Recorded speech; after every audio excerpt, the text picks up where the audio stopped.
அன்பார்ந்த தமிழ் மக்கள் அத்தனை பேருக்கு என்னுடைய வணக்கத்தை தெரிவித்துக் கொள்கின்றேன். உங்களை எல்லாம் சந்தித்து உரையாடுதல் மகிழ்ச்சி. நீங்கள் தயவுசெய்து ஒரு மிக முக்கியமான காரியம் குறித்து நான் பேச இருக்கின்ற காரணத்தினால் இந்த காணொலியை நீங்கள் அன்போடு கேட்கும்படி நான் கேட்டுக்கொள்கின்றேன். Silence is the oxygen that allows injustice to grow என்பது ஒரு ஆங்கில பழமொழி. அதனுடைய அர்த்தம் நம்ம அமைதியாக இருப்பது என்பது பல நேரங்களில் அநீதியை வளர்த்து விடுகின்ற ஒரு ஆக்சிஜனாக இருக்கிறது என்று பொருள்படும். இன்றைக்கு நம்ம வாழ்ந்து கொண்டிருக்கக்கூடிய சமூகத்தில், குறிப்பாக இந்திய நாட்டில் நமக்கு இருக்கக்கூடிய அடிப்படை உரிமைகளை நமக்கு வகுத்து தந்திருக்கக்கூடியது அரசமைப்பு சட்டம். அதில் மிக முக்கியமான உரிமை என்பது கருத்துரிமை. கருத்துரிமை இல்லைன்னா வேற எந்த உரிமையும் இல்லை என்று வைத்துக் கொள்ளலாம். அந்த கருத்துரிமையை நாம் பயன்படுத்த வேண்டும், நம்முடைய கருத்துக்களை நாம் தெரிவிக்க வேண்டும் என்பதுதான் என்னுடைய வேண்டுகோள்.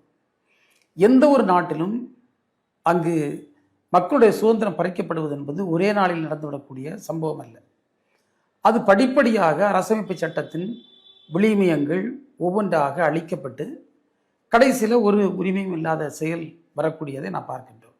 இந்திய அரசமைப்பு சட்டத்தின் விளிமியங்களாக நாம் எடுத்துக்கொண்டோம் என்று சொன்னால் அதில் தந்திருக்கக்கூடிய சமத்துவம், சகோதரத்துவம், சமநீதி, சுயமாக நடைபெறக்கூடிய நீதித்துறை, இன்னும் பல்வேறு சுயாதீன அமைப்புகள், இவையெல்லாம் தான் நம்ம ஒரு முக்கியமான ஒரு விழுமியங்கள்.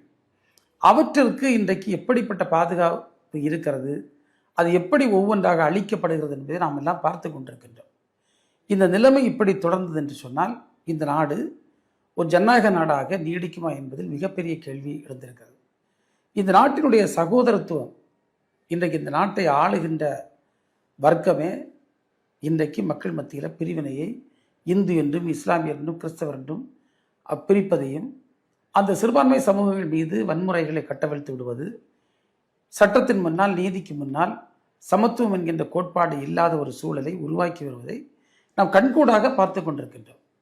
எனவே தான் இந்த தருணத்தில் இவற்றுக்காக நாம் எல்லோரும் ஒற்றுமையாக இணைந்து அரசமைப்பு சட்டத்தின் விழுமியங்கள் பாதுகாக்கப்பட வேண்டும் என்ற குரலை கொடுப்பதற்கு நாம் கடமைப்பட்டிருக்கின்றோம். இதை மனதில் வைத்துத்தான் தமிழ்நாட்டில் வாழுகின்ற அரசமைப்பு சட்டத்தின் மீது நம்பிக்கை கொண்ட நம்முடைய மக்கள், அதுபோன்று பாதிப்புக்குள்ளாகி இருக்கக்கூடிய இஸ்லாமிய கிறிஸ்தவ மக்கள், இன்னும் விளிம்பு நிலை சமூகங்களை சார்ந்த மக்கள், இவர்களை ஒன்றிணைத்து ஒரு அரசியல் விழிப்புணர்வை ஏற்படுத்துகின்ற அரசமைப்பு சட்ட பாதுகாப்பு மாநாடு ஒன்று நடத்த திட்டமிட்டிருக்கின்றோம்.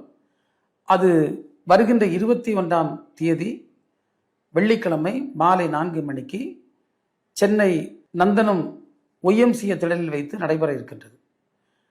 அதில் சிறப்புரையாற்றுவதற்கு மேனாள் உச்சநீதிமன்றத்தின் நீதிபதிகள், அதே போன்று நம்முடைய சமூக ஆர்வலர்கள் அண்ணன் பிரகாஷ் ராஜ் போன்றவர்கள் கலந்து கொள்வதற்கு உத்தரவாதம் அளித்திருக்கின்றார்கள்.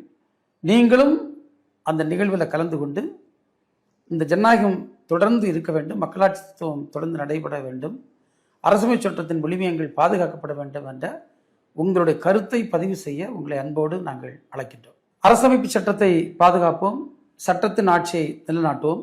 நன்றி.